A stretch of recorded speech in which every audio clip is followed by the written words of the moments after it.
This is Module 2, Healing Process.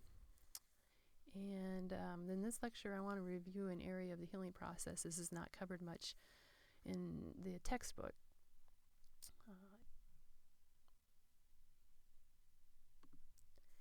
In review, we have divided the healing process into 3 phases. Phase 1 is the acute inflammatory phase. Phase 2 is the repair or proliferative phase. And phase 3 is the remodeling or maturation phase. We put different healing characteristics in each of these phases, and then we place a general timeline on each phase, but they do overlap. So phase 1 doesn't distinctly end at, say, 48 hours, and then phase 2 starts.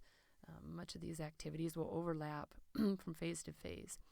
What I want to discuss a little bit more in depth are the activities in the chronic phase 1, which is not addressed.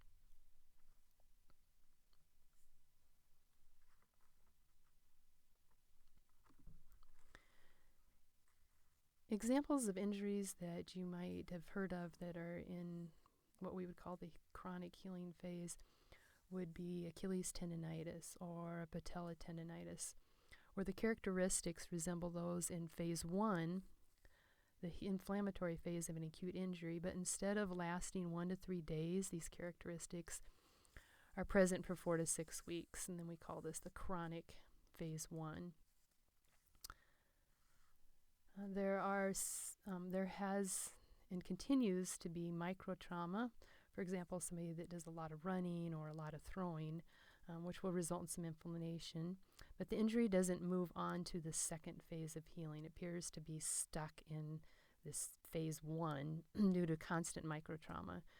And before it can heal, the patient will then continue this irritating or aggravating activity, whether it be running or throwing, causing more microtrauma and then a low-grade inflammation.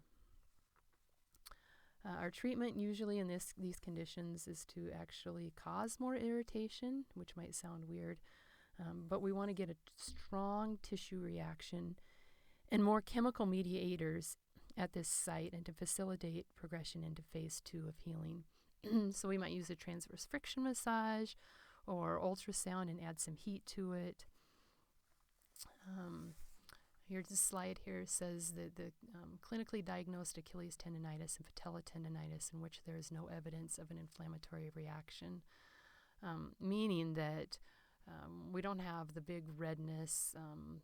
It might not be acutely swollen, but there is pain and it is not resolving after several weeks like we would expect. In the class labs, when we meet, we'll be looking at different injuries and identifying the stages of healing based on the group of characteristics. So a chronic inflammatory will appear similar to a phase 1 of healing, but there's no significant incident of injury.